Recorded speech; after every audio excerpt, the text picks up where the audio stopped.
আজকে শেখ হাসিনা মানবাধিকার লঙ্ঘন করেছেন, আওয়ামী লীগ মানবাধিকার লঙ্ঘন করেছেন। তোমাদের অফিস বাংলাদেশে হয়তো হবে না, আমরাই তার বিচার করতে সক্ষম।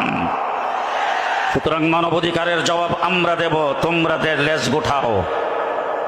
এই বাংলাদেশে মানবাধিকারের নামে সমতাকামিতাকে বৈধতা দেওয়ার বেহায়াপনা, বেলাল্লাপনা, নাস্তিকার মুরতাদদেরকে প্রশ্রয় দেওয়ার যৌনতাকে অবাধ করার কোন বিষয় না বাংলার মাটিতে চলতে দেওয়া হবে না।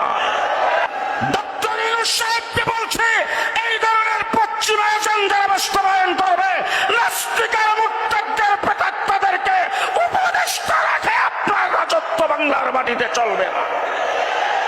কওমি মাদ্রাসা নিয়ে 15 বছর পর্যন্ত অনেক খেলছেন পেশির সরকার শেখ হাসিনা।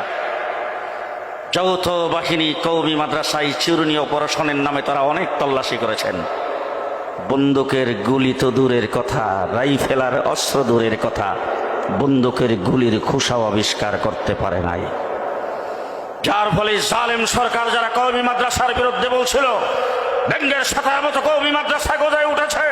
কওমি মাদ্রাসা সন্ত্রাসের প্রজনন ক্ষেত্র। তারাই তল্লাশি করে মাদ্রাসাগুলোতে, শেষ পর্যন্ত তারাই বলতে বাধ্য হয়েছে কওমি মাদ্রাসা সন্ত্রাসের সাথে জড়িত নয়। কওমি মাদ্রাসা আল্লাহর নবীর আদর্শ লালন করে।